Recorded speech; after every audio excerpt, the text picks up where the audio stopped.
Bismillahirrahmanirrahim. Assalamualaikum warahmatullahi wabarakatuh. Alhamdulillah rabbil alamin, wal aqibatu lil muttaqin, wala udwana illa 'alal zalimin. Asyhadu an la ilaha illallah wahdahu la syarikalah, ilahul awwalin wal akhirin. Wa asyhadu anna Muhammadan abduhu wa rasuluhu wa safiyyuhu wa ikhtarahu Allah 'alan nasi ajma'in. Allahumma salli 'ala Muhammadin wa 'ala alihi Muhammad كما صليت على إبراهيم إنك حميد مجيد. قال جل جلاله في كتابه العزيز: يا أيها الذين آمنوا اتقوا الله حق تقاته ولا تموتن إلا وأنتم مسلمون. يا أيها الناس اتقوا ربكم الذي خلقكم من نفس واحدة وخلق منها زوجها وبث منهما رجالا كثيرا ونساء واتقوا الله الذي تساءلون به والأرحام إن الله كان عليكم رقيبا.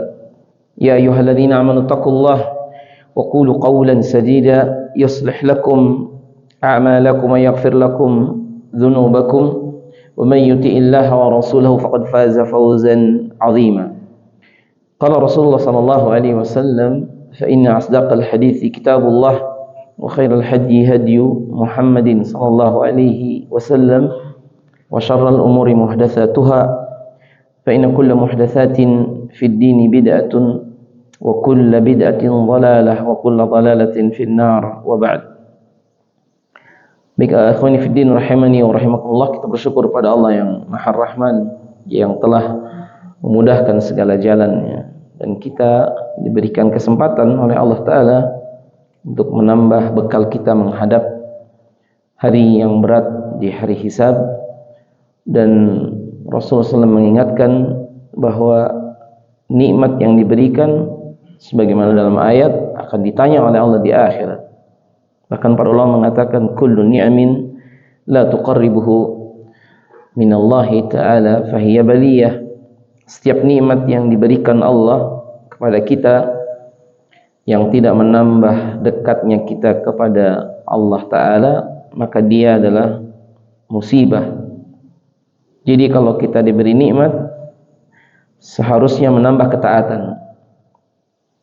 Maka di antara nikmat yang besar, kita diberikan oleh Allah kesehatan, bisa salat subuh, bisa salat 5 waktu, diberi nikmat kita kesempatan. Karena kita akan mengakhiri dunia dengan suatu saat yang kita tidak tahu kapan datangnya. Baik, salawat dan salam semoga dicurahkan selalu kepada Nabi kita Rasulullah Muhammad ibn Abdullah alaihi salatu wassalam, dan juga tentu kepada keluarga beliau, para sahabat, ya, dan orang-orang yang mengikuti jalannya ila yaumiddin. Maudhu kita di pagi yang singkat ini, saya ingin mengingatkan atau membacakan hadis Abi Sa'id Al-Khudri yang semua kita mungkin sudah hafal. Dia adalah tentang ujian di dunia atau fitnah dunia. Rasulullah pernah mengingatkan dalam hadis Abi Sa'id Al-Khudri, katanya, inna dunya khulwatun hadirah. Dalam riwayat yang lain, hadiratun hulwa. Sesungguhnya dunia adalah khulwatun hadirah. Dia sesuatu yang manis dan hijau. Wa inna Allaha mustakhlifakum fiha. Allah diberikan kepada kita amanah ini. Kita diberikan oleh Allah Ta'ala amanah di dunia untuk mengatur dunia, sebagaimana dijadikan khalifah di muka bumi. Kemudian falyanzur, maka kemudian akan dilihat kaifa ta'lamun, kaifa ta'malun, akan dilihat apa yang kalian kerjakan. Fattaqud dunya wa taqun nisa, maka takutlah, hati-hatilah dengan dunia dan hati-hatilah dengan wanita. Fa inna fitnati bani Israel, ay awwala fitnati bani Israel kanat fin nisa. Karena fitnah yang pertama menimpa Bani Israel adalah tentang wanita. Wa fi riwayatin liyanzura kaifa ta'malun. Dalam riwayat yang lain supaya dilihat amalan apa yang kita kerjakan. Warrawi Abu Sa'id Al-Khudri, dari riwayatnya adalah ini Abu Sa'id Al-Khudri yang meriwayatkan, dan ini terdapat dalam Sahih Muslim di nomor 2742.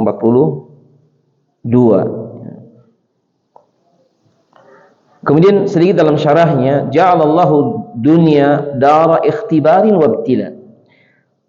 Catatan yang pertama hadirin sekalian, bahwa dunia ini adalah darul ibtila wal imtihan. Dunia negeri tempat diuji dan dicoba. Jadi saya dan antum sekarang sedang dalam masa ujian. Jarang orang yang kadang memahami bahwa kita sedang diuji.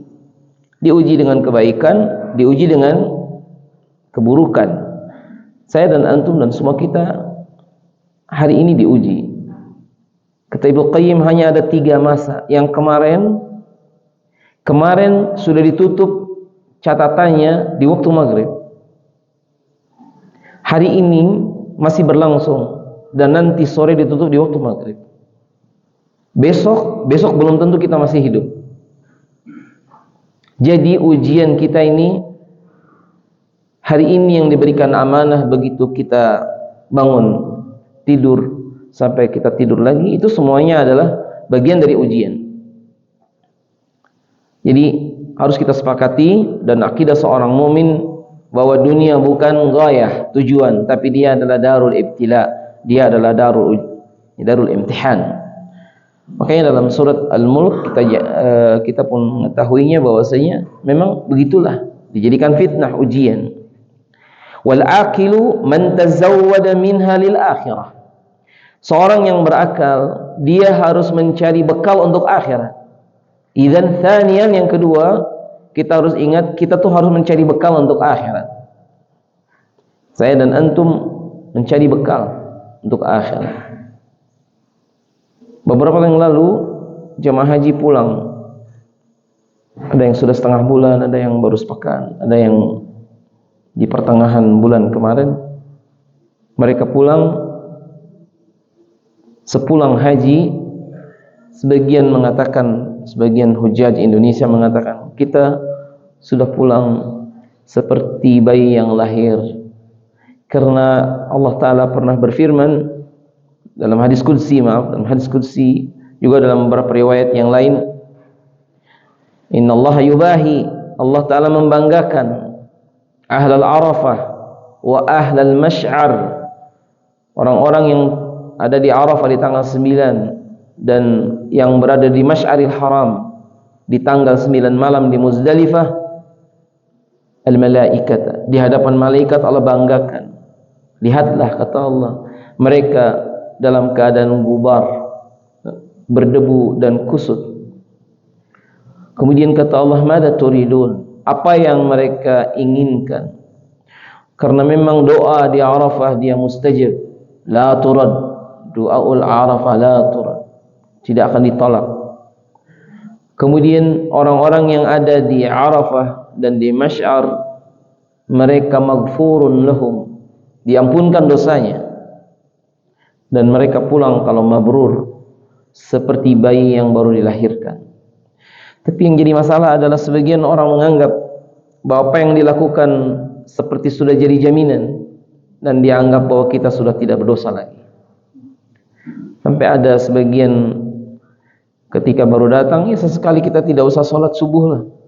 Banyak di pesawat, kebanyakan rata-rata nyampe ke Indonesia pagi. Waktu diingatkan, Bapak Ibu silakan sholat subuh, sekali-kali nggak usah sholat, nggak apa-apa Ustaz, kita sudah pulang dari haji.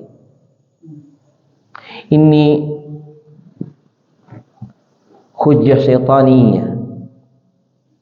Orang seperti Abu Bakar Siddiq radhiyallahu taala anhu, beliau dalam keadaan dipanggil dari 8 pintu surga. Abu Bakar Siddiq, orang yang namanya disebutkan dalam Quran Abu Bakar Siddiq secara tersirat, karena Allah berfirman idhuma fil ghar, ketika keduanya dalam gua, dia adalah Abu Bakar. Orang yang Nabi waktu ditanya, siapakah orang yang paling kau cinta, kata Nabi, Aisyah. Wa minar rijal abuha, Abu Bakar ayahnya.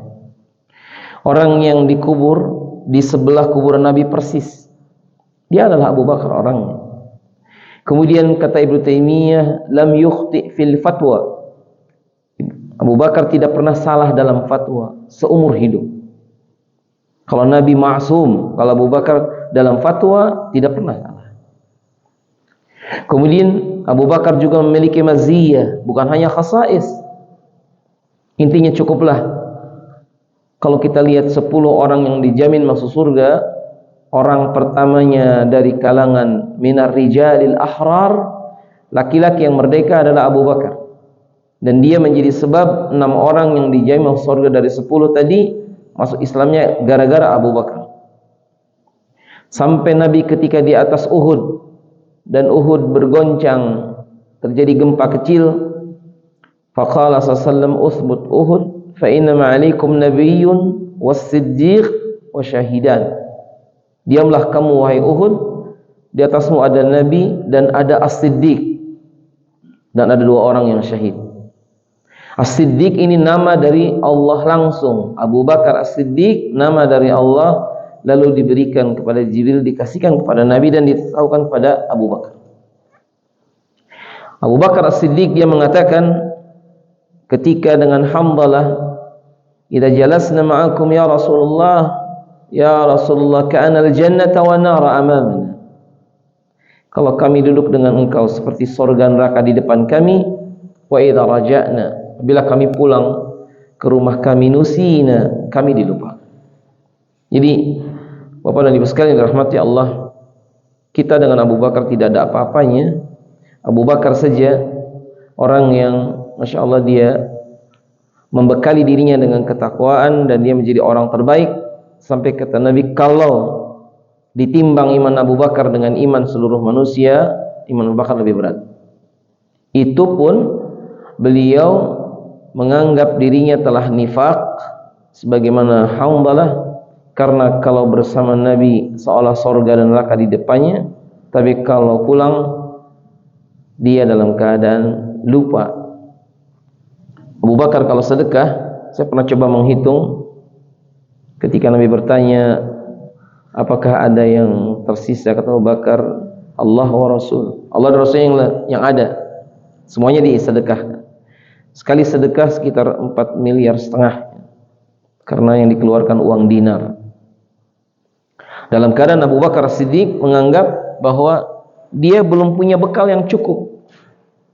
Orang seperti Utsman bin Affan ketika ditanya tentang apakah dia mau dihisab atau menjadi ramad, kata dia, "Lau anni bainal jannati wan nari wa la adri ila aina an asir." Kalau aku di antara surga neraka dan aku tidak tahu hendak kemana aku melangkah, lalu ada disuruh memilih mau dihisab atau mau jadi ramad, lakhtartu ramadan, saya memilih menjadi arang daripada dihisab, karena khawatir waktu dihisab amalannya lebih sedikit amal baiknya. Jadi kita, ikhwan sekalian, kita orang yang mungkin sedikit amalannya, saya dan antum bukan termasuk mungkin orang yang banyak amalannya. Sudah begitu niat kita naik turun, ya apa enggak? Kadang keikhlasan naik dan turun. Sudah begitu dosa kita banyak kita lakukan. Dalam keadaan kita kadang menganggap saya orang yang paling baik di tempat ini, kemudian kita seolah memiliki kunci surga. Inilah di antara ujian dan cobaan, karena memang syaitan ketika menggoda kita, imbaina aidihim, dari depan mereka itu artinya dibuat angan-angan, kalau kebaikan dibuat angan-angan. Maksudnya tidak segera dikerjakan. Sebagian orang angan-angannya panjang melebihi umurnya. Makanya dalam hadis dikatakan khatta sallallahu khatan biyadi. Nabi menulis satu garis, kemudian Nabi menulis di garis di sebelahnya yang dekat. Kata Nabi SAW, hadal insanu wa hadal ajal. Ini orang dan ini ajalnya. Lalu Nabi menulis garis yang jauh. Kata Nabi apa? Wa hadal amal. Ini angan-angan. Dalam Riyadhus Shalihin membuat kotak, Nabi garisnya kotak, kemudian ada satu garis yang keluar dari kotak. Kotak itu ajalnya, dan garis yang keluar dari kotak itu amal. Amal itu angan-angan. Seorang berkata, "Sa'atasaddaq min mali in najahtu fil imtihan." Saya mau sedekah dari harta saya kalau saya lulus ujian. Jadi dia mengkaitkan sedekahnya nanti kalau lulus ujian. Itu namanya, ya sekarang aja, nggak usah nunggu lulus ujian. Sebagian orang lagi, sa'aqra'u kitab Allah, saya akan baca Quran nanti kalau waktunya senggang. Sudah senggang pun akhirnya tidak baca Quran. Jadi badiru bil amali salihah, segeralah kita beramal saleh sebagaimana wasiat dari Nabi SAW. Wa qad awsa an-nabiy sallallahu alaihi wasallam yuhsinul amal fiha. Catatan yang ketiga, ya ikhwan, kita usahakan perbaiki amalan kita untuk menambah bekal. Kata Nabi SAW, minal mu'mina idza amila amalan falyuhsinah. Seorang mukmin jika dia beramal satu amalan, indahkan amalan tadi. Maksud diindahkan adalah ikhlaskan dan juga indahkan dengan ittiba. Jadi dengan dua ini, ikhlaskan amalan kita dan sesuaikan dengan sunnah Nabi. Itu maksud diindahkan amalan. Apa saja? Kalau kita bekerja, banyak para suami ketika bekerja kadang-kadang niatnya belum lurus. Dianggapnya saya hanya melaksanakan kewajiban. Bukan, dia adalah amal saleh. Kalau seorang misalnya dia menuntut ilmu atau dia beribadah, apakah haji atau umrah, luruskan niat. Jangan karena hanya ingin dipuji dan yang lain. Sampai-sampai di kalangan salaf, dia mengatakan kepada dirinya ketika menyendiri, dia bilang, ya nafsi ikhlasi tatakhallasi. Wahai jiwa, ikhlaslah, niscaya engkau akan selamat. Ketika dia mulai malas beribadah, maka dia katakan kepada dirinya, ya nafsi ikhlasi tatakhallasi. Karena rata-rata ketika datang malas beribadah dan yang lain, mungkin keikhlasannya naik turun. Maka dari itu sebagian ulama salaf mereka mengatakan, man amila amalan li ajli nasi fahuwa syirkun. Siapa yang beramal karena orang, maka dia syirik. Wa man tarakal a'mal li ajli nasi fahuwa riya. Dan siapa yang meninggalkan amalan karena orang, maka dia riya. Ini agak beda definisinya. Meninggalkan amalan karena orang maksudnya apa? Saya nggak mau baca Quran, khawatir saya riya. Dia sudah riya. Harusnya gimana? Udah bismillah dia baca Quran. Atau seorang beralasan, saya tidak mau sedekah karena khawatir riya, maka dia sudah riya.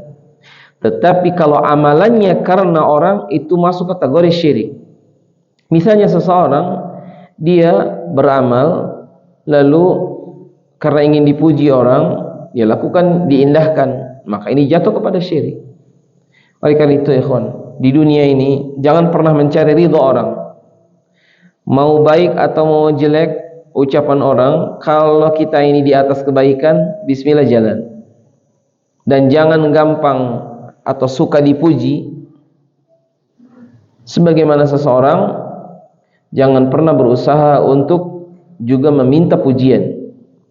Ada salah seorang sahabat yang dia waktu panas yang terik kemudian berdoa dengan lirih, tetapi doanya sebagian terdengar oleh kawan sebelahnya. Orang ini berdoa, Allahumma aghithna al-yaum, ya Allah turunkan hujan hari ini. Temannya tadi keluar dari masjid dan panas yang sangat terik tiba-tiba mendung dan turun hujan. Maka dia balik lagi ke temannya yang tadi. Halastan alladhi, katanya, tad'ullaha an yughithan al-yaum. Bukankah engkau tadi yang berdoa supaya Allah turunkan hujan hari ini, dan sekarang hujan turun? Sahabat yang tadi kemudian dia pun pergi dan tidak ingin mengiyakan, khawatir jatuh ke pintu riya atau ujub. Abbas bin Abdul Muttalib, paman Nabi yang masih hidup di saat Nabi sudah meninggal, Abbas, dia dikenal dengan mujabud du'at, orang yang doanya tidak pernah ditolak. Makanya di zaman Umar waktu kekeringan, Abbas yang disuruh berdoa dan hujan pun langsung turun. Hari ini di zaman kita kayak gini susah dan kita tidak tahu siapakah orang yang doanya selalu dikabul. Yang ada tipe orang zaman sekarang, modelnya kayak saya dan antum. Kayak gini-gini kita ini. Mungkin kalau musim taat kita taat, kalau musim semangat kita semangat, kalau musim tidak semangat kita tidak semangat. Sebagian orang Masya Allah di bulan Ramadan baca Quran sampai ada yang 7 kali hatam. Setelah Ramadan 1 bulan pun kita tidak mampu untuk menghatamkan. Tapi ala kulli hal kita berharap semoga Allah Ta'ala menerima segala ibadah kita sekalian. Jadi an yuhsina al-amal fiha. Itu yang ketiga. Rabian, yang keempat, al-mudawamati ala taqwallahi biha. Usahakan kita jaga ketakwaan setiap saat. Maksudnya istiqamah dalam ketakwaan. Kata para ulama, li'anna taqwa fihi thamrah. Di dalam takwa ini ada thamrah. Thamrah ini buah dari ketakwaan. Contoh misalnya disebutkan di antara buah ketakwaan, pertama adalah baidun anil ma'asi, jauh dari maksiat. Karena takwa kan kita tahu kan, dia dalam melaksanakan yang Allah perintahkan, menjauhi yang dilarang. Tapi buah dari takwa itu banyak. Di antaranya apa? Dia jauh dari maksiat. Sampai Abdullah bin Mas'ud pernah mengatakan, innal mu'mina yara dhunubahu ka'annahu qa'idun tahtal jabal yakhafu an yaqa alaih. Seorang mukmin dia melihat dosanya seperti orang yang duduk di bawah gunung dan dia takut menimpa dirinya. Ini mukmin. Wa amal fajir yara dhunubahu kadzubabin waqa ala anfihi hakadha fatar. Sementara orang yang fajir melihat dosanya seperti lalat yang hinggap di hidung, kemudian diusir dan pergi dan tidak ada bekas. Makanya dosa bagi seorang salafus saleh itu seperti gunung yang dia duduk di bawahnya, mungkin akan menimpa dirinya. Saya bukan orang yang sudah baik, ikhwan, tapi saya mengajak dan mengingatkan. Ada seorang bapak-bapak di Arafah, dia menangis di pojok satu tenda yang semua kita tahu di Arafah ada tendanya. Kadang dia keluar dari tenda tersebut, kemudian di tubuhnya banyak tato, dan itu masa lalunya. Kemudian selesai di Arafah, ke Muzdalifah, mabit walaupun tidak sampai subuh. Tapi apa yang dia lakukan itu bagian dari tanda kebaikan, walaupun sebelumnya segala kejelekan dia pernah kerjakan. Masuk di rumah tahanan juga bukan waktu yang sebentar. Tapi begitulah Allah Ta'ala menakdirkan hidayah datang setelah perbuatan dosa dan maksiat hampir semua dikerjakan. Di zaman sahabat juga ada. Misalnya contoh sederhana, ada seorang sahabat namanya Hakim Ibnu Hizam.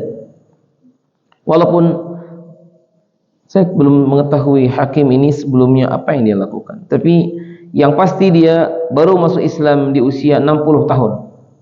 Hakim Ibnu Hizam. Begitu masuk Islam, maka dia kadang sering meminta kepada Nabi sesuatu, dan Nabi mengatakan kepada Hakim, ya Hakim, inna dunya khulwatun hadara. Sama dengan yang ini. Wahai Hakim, dunia itu manis dan hijau.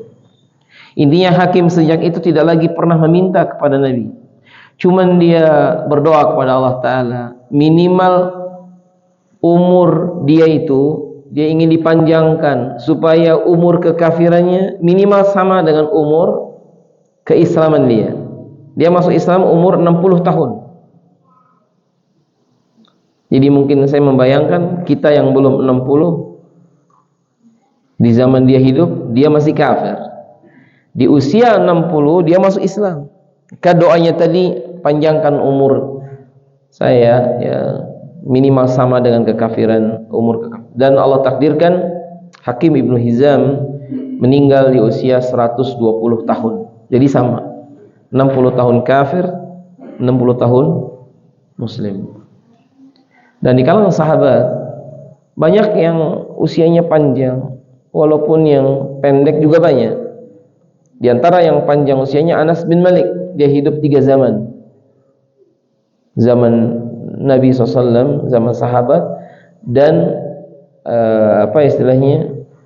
maksudnya zaman Nabi dan sahabat, kemudian zaman tabi'in, dan dia masih hidup di zaman awal tabi'ut tabi'in. Umur Anas bin Malik juga sama, 120 tahun. Dan Nabi pernah mendoakan Anas. Kata Anas ketika datang dengan Ummu Sulaim, ibunya, datang kepada Nabi di usia Anas masih kecil ya, umur 7 atau 8 tahun. Kata ibunya, wahai Rasulullah, ini Anas yukhdimuka, dia ingin berkhidmat kepada engkau. Maka Nabi mendoakan, Allahumma atwil, ya Allah panjangkan umurnya, wa akthir awladahu, dan banyakkan anaknya, wa akthir malahu, ya, wa barakatuhu, dan banyakkan juga hartanya dan juga keberkahannya. Dan dikabulkan sehingga umur Anas 120 tahun dan anak beliau jumlahnya 120 orang. Jadi Anas bin Malik itu sahabat yang paling banyak putranya. Dan dalam terjemah Anas bin Malik ada beberapa pendapat, Allahu taala alam. Dalam Mudzakiratul Hadits disebutkan dalam syarahnya, anak laki-lakinya 87 orang, sisanya wanita. Jadi saya hanya membayangkan satu kelas yang saya ajar ada yang 30 ya, di ahli riset 30 anak. Berarti 4 kelas itu bapaknya 1 orang ya kan?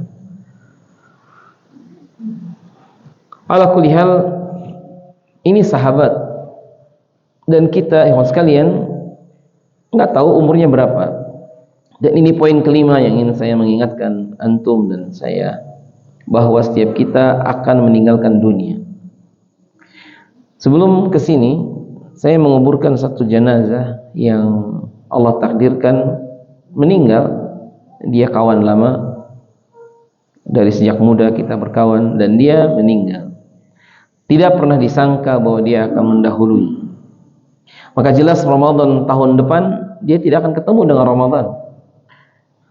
Itulah yang diingatkan oleh Fudail bin Iyad. Apa kata Fudail ketika bertanya kepada seorang bapak yang datang kepadanya, kam umrukal an, berapakah umur anda sekarang? Kata dia, situna sanah, saya berumur 60 tahun. Lalu beliau mengatakan, idzan tasiru ilallah mundu sittina sanah, kalau begitu anda telah menempuh perjalanan menghadap Allah selama 60 tahun. Wa rubbama sayablugh qariban, bisa jadi anda akan sampai di tujuan sebentar lagi. Jadi umur kita ini adalah perjalanan kita. Kata Nabi, inna a'mara ummati baina sittina ila sab'in wa aqallu man ballagha dzalik, sesungguhnya umur umatku di antara 60 sampai 70 dan sedikit yang di atas 70. Makanya kalau di antara kita sudah ada yang 40 itu sudah dipanjangkan umurnya. Karena Ibnu Abbas mengatakan, inna ahlal Madinah idza balagha 40 sanatan min umrih yastaghiluna fil ibadat. Orang-orang di Madinah apabila telah sampai usia 40 tahun, mereka sibuk beribadah pada Allah Ta'ala. Jadi kalau sudah 40 tahun masih belum ada tanda-tanda dia banyak beribadah dan yang lain, maka ini harus khawatir, jangan-jangan mengakhiri hidupnya dalam keadaan jelek. Kan dalam hadis kan, a'dzara ummati hatta balagha 60 sana. Allah memberikan uzur kepada umat Muhammad SAW ini sampai umur 60 tahun. Maksud uzur di sini apa? Kalau orang ini belum sadar juga, ditunggu. Mudah-mudahan umur 45 dia sadar. Ternyata belum juga, semoga di usia 50. Belum juga di usia, sampai usia 60 tahun. Makanya ada hadis, thalathun la yukallimuhumullahu yaumal qiyamah wa la yanzuru ilaihim wa la yuzakkihim wa la yanzuru ilaihim. Siapa mereka? Salah satunya adalah syaikhun zanin ma'ailati jarihi, seorang yang sudah tua berzina dengan istri tetangga, tidak akan diajak bicara oleh Allah di hari kiamat, tidak akan disucikan, dan dia mendapatkan azab yang pedih. Kenapa? Orang yang sudah tua berzina dengan istri tetangga lagi. Coba Bapak Ibu semua, syarahnya hadis ini, yang sudah tua di situ bukan tua dalam arti jalannya susah. Kalau itu lebih parah lagi. Maksudnya adalah yakhtalit, sudah bercampur di kepalanya rambut putih dan hitam. Itu dianggap sudah tua. Antum sudah ada ubahnya belum? Nabi waktu meninggal, Pak, jumlah ubahnya dalam Syama'il Muhammadiyah, jumlah uban Nabi itu 16 lembar. Coba-coba kita hitung di kepala kita ada berapa ubahnya. Sudah ada 16 belum? Kalau sudah ada 16, Nabi waktu meninggal jumlah ubahnya 16. Riwayat yang lain kurang dari 20. Itu uban yang ada di jenggot sama yang di kepala. Nah, bagaimana kalau tidak terhitung ubannya? Nah, berarti harus lebih bersyukur lagi. Karena ada dalam riwayat malaikat Jibril datang kepada Nabi Daud. Faqala Daud, berkata Daud, katanya, ya malakul maut, wahai malakul maut. Bukan Jibril, afwan, pencabut nyawa, malakul maut. Apa kata Daud? Katanya, idza turid an taqbid ruhi akhbirni. Kalau engkau ingin nyabut nyawa saya, beritahukan dulu, jangan tiba-tiba. Karena para nabi kan boleh memilih kapan mau dimatikan. Makanya dalam riwayat yang sahih, malakul maut datang ke Nabi Musa, kemudian Nabi Musa menamparnya kan sampai lepas kedua matanya. Kepada Nabi Daud datang dan kata Nabi Daud, idza turid an taqbid ruhi akhbirni. Kalau engkau ingin nyabut nyawa saya, kasih tahu, jangan dadakan. Begitu bahasa kitanya. Kata malakul maut, baik wahai Daud, sa'ursil ilaika rasula. Saya akan utus kepada engkau utusan untuk memberitahu kalau mau dicabut nyawanya. Sudah lama kemudian datang lagi di waktu yang lain. Akhirnya kata Nabi Daud, alaysa, katanya, qultu lak, bukankah saya sudah bilang kepada engkau hai malakul maut, kalau mau ingin nyabut nyawa saya beritahu, kasih utusan.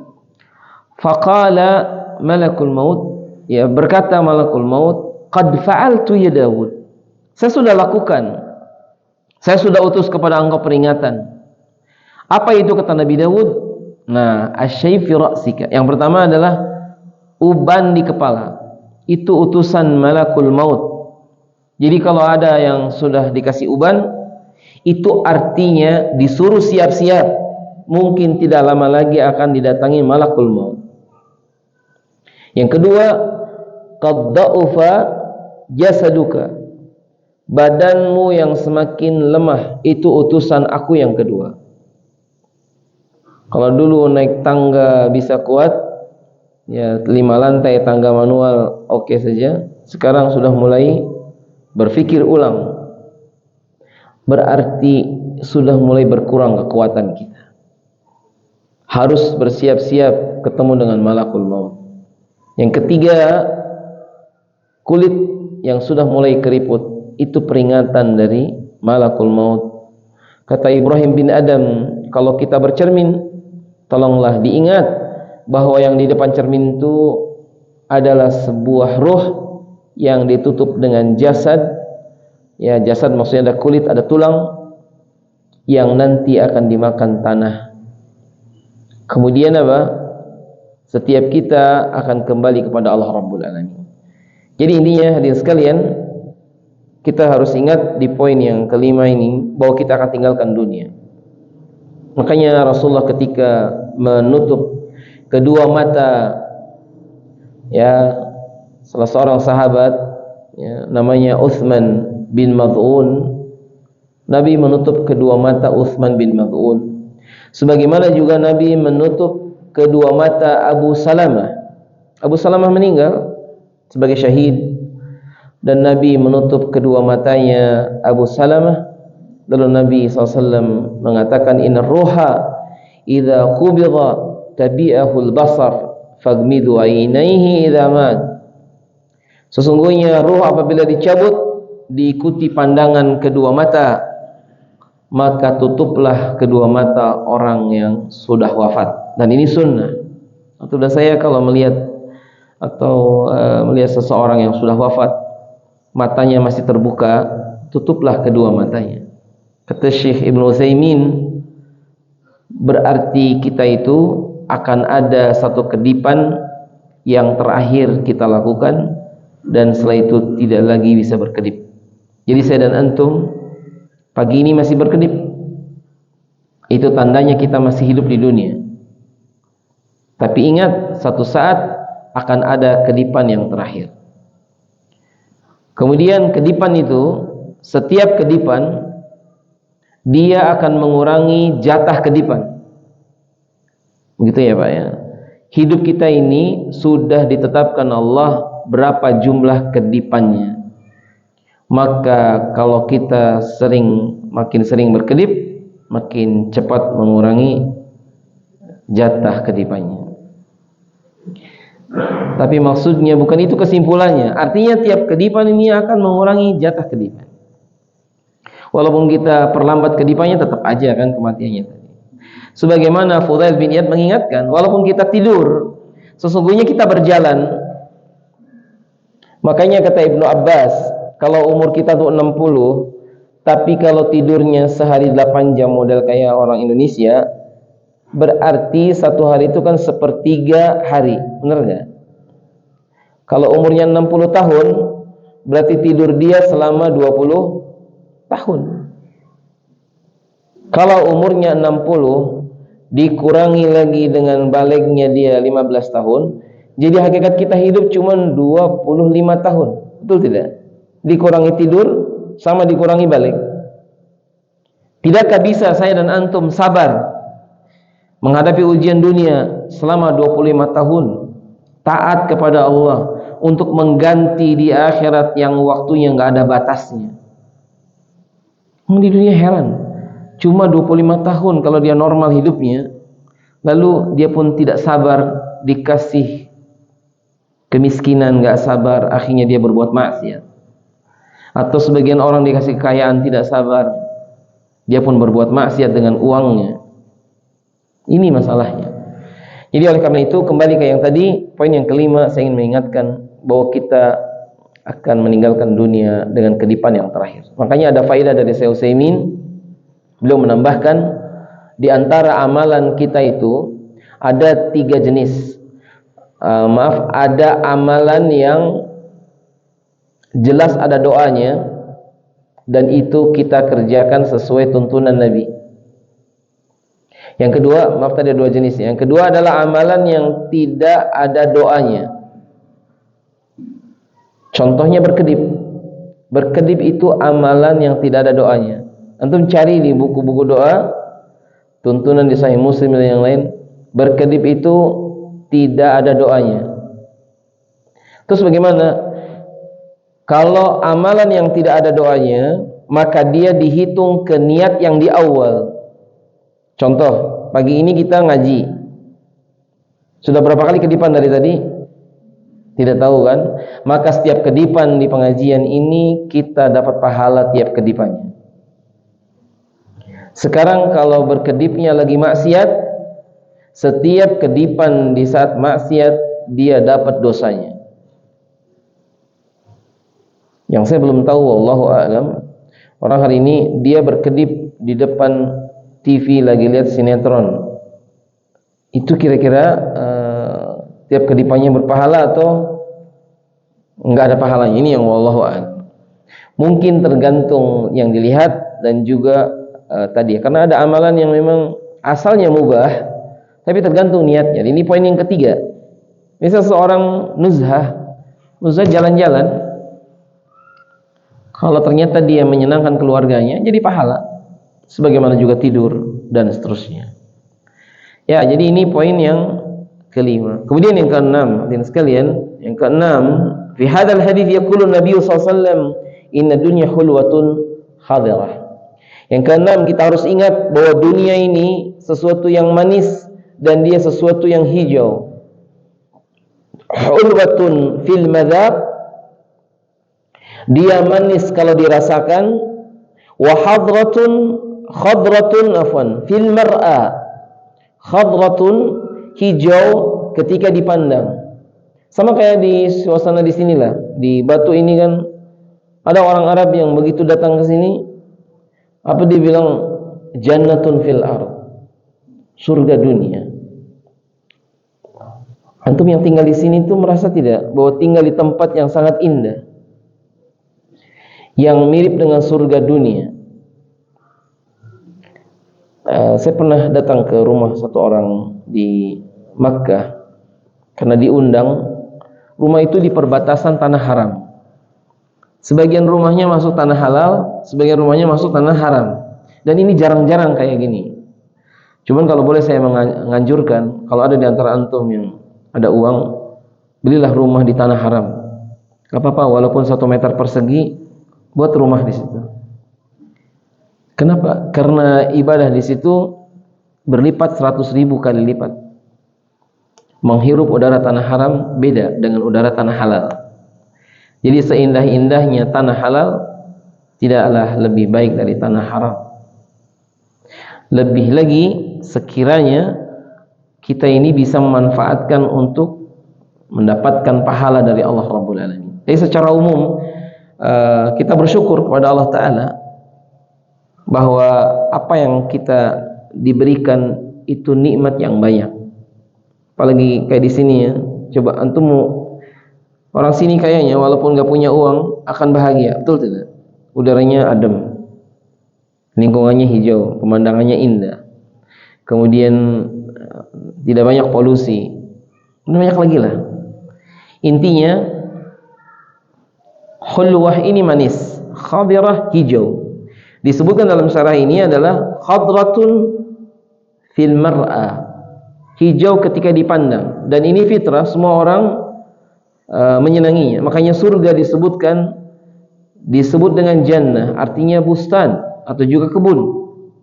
Karena setiap orang fitrahnya cinta dan senang kepada yang pandangan yang indah. Hulwah, dia adalah manis. Fa innal 'aina tatlubuhu awwalan, thumma tatlubuhu an-nafsu thaniyan. Wa hadhihi isyaratun ila husniha, katanya.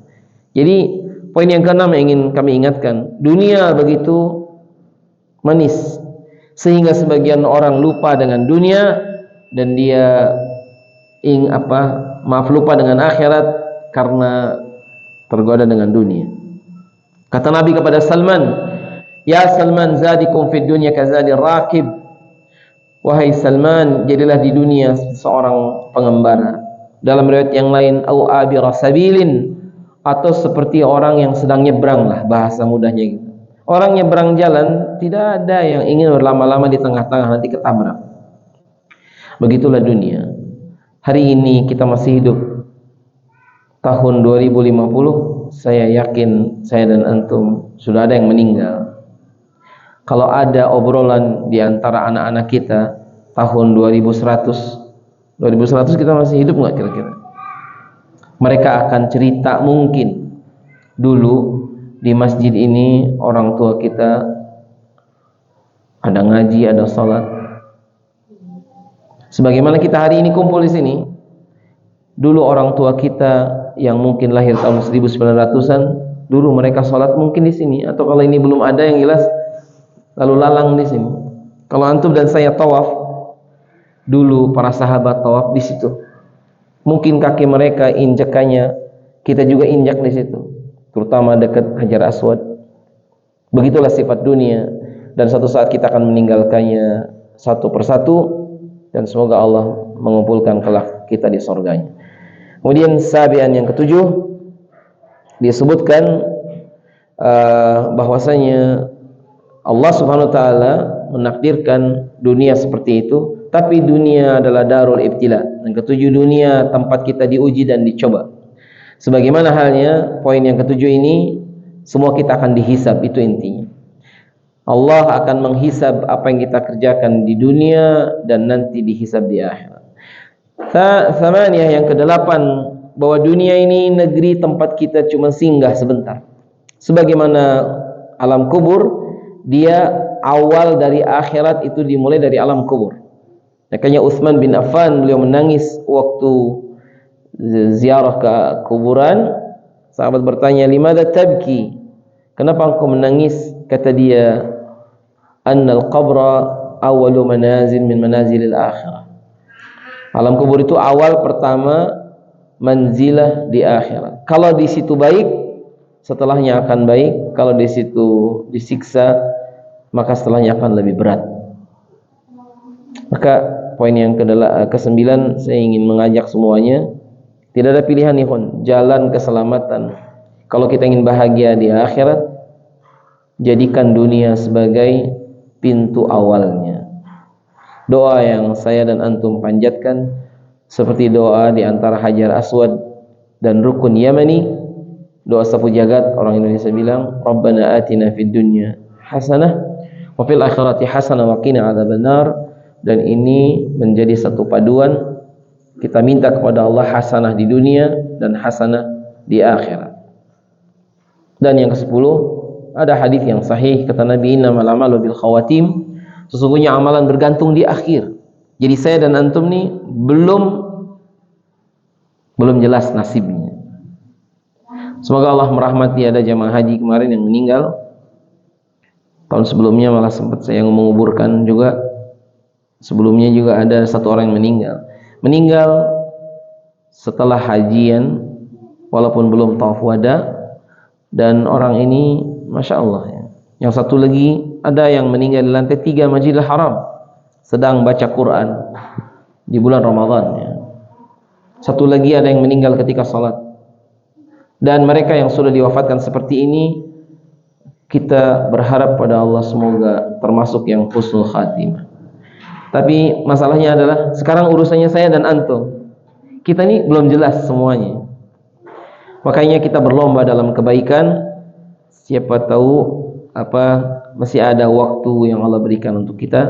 Jadi kalau salat subuh kayak gini, pertahankan. Karena Nabi mengatakan, man hafidha salatal bardain dakhala jannah. Siapa yang menjaga 2 salat yang dingin, dia akan masuk ke dalam surga. Maksudnya salat subuh dan salat asar. Salat subuh adalah akhir dari malam, salat asar adalah akhir dari siang. Dan bukan berarti salat yang lainnya enggak dikerjakan, enggak, tapi kerjakan. Dan sebagai penutup, Rasulullah mengatakan,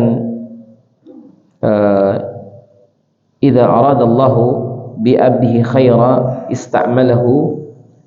Apabila Allah menghendaki kebaikan dari seorang hamba, maka Allah akan jadikan hamba ini beramal. Sahabat bertanya, kaifa yasta'miluhu ya Rasulullah? Maksudnya apa dijadikan dia beramal? Faqala sallallahu yuyassir lahu bi amalin salihin hatta yamut. Allah akan mudahkan orang ini berbuat kebaikan sampai dia dimatikan. Jadi kalau kita baca Quran mudah, salat mudah, yang baik-baik mudah, itu tanda bahwa Allah Ta'ala menghendaki kita kebaikan. Harus kita syukuri. Jangan antum kira salat di masjid itu gampang. Banyak orang yang rumahnya sebelah masjid, belum tentu bisa salat ke masjid. Saya mengingatkan jamaah haji yang kemarin, karena ada di antara mereka yang menganggap saya bisa berangkat haji karena usaha saya. Bukan hanya itu, tapi karena kita diundang oleh Allah Ta'ala. Itu intinya. Sebagaimana lafaz azan kalau berkumandang hayya 'alas salah, lafaz ini sama didengar oleh banyak orang, tapi hati-hati yang tertentu yang Allah jadikan dia tergerak sehingga dia bisa laksanakan ibadah tadi. Sama dengan dalil dibaca, Quran di mana-mana banyak, tapi belum tentu orang yang menerima dan mengamalkannya langsung diterima. Yuyassir lahu bi amalin salihin hatta yamut. Allah mudahkan kebaikan sampai kita dimatikan. Makanya kata Syekh As-Sa'di ketika mengomentari hadis man salaka tariqan yaltamisu fihi ilma sahalallahu lahu tariqahu ilal jannah atau kama qala sallallahu. Siapa yang dia menempuh satu jalan menuntut ilmu, dia akan dimudahkan jalannya menuju surga. Maknanya kata beliau, seseorang kalau dia datang ke majelis ilmu, dia harus menganggap bahwa dia merasa sedang menuju surganya Allah Ta'ala. Makanya kalau boleh sih, hari-hari kita ini diisi dengan kebaikan.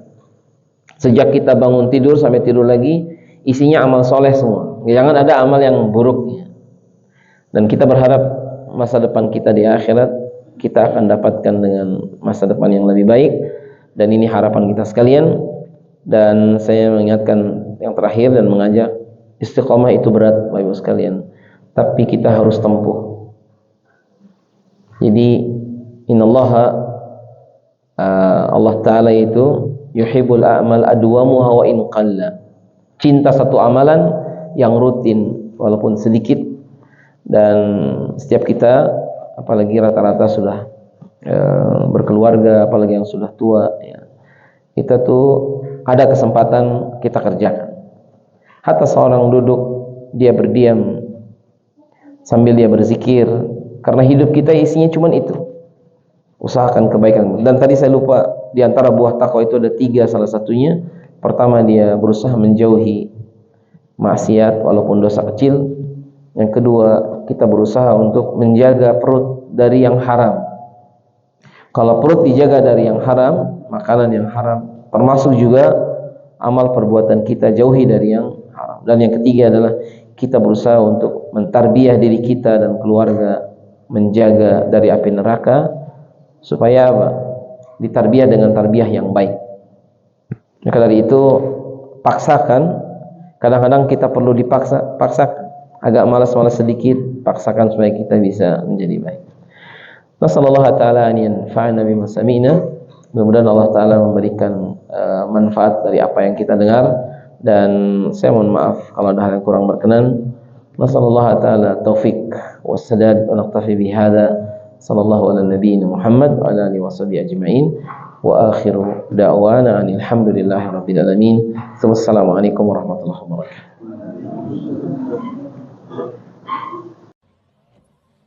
لئن شكرتم لأزيدنكم ولئن كفرتم إن عذابي لشديد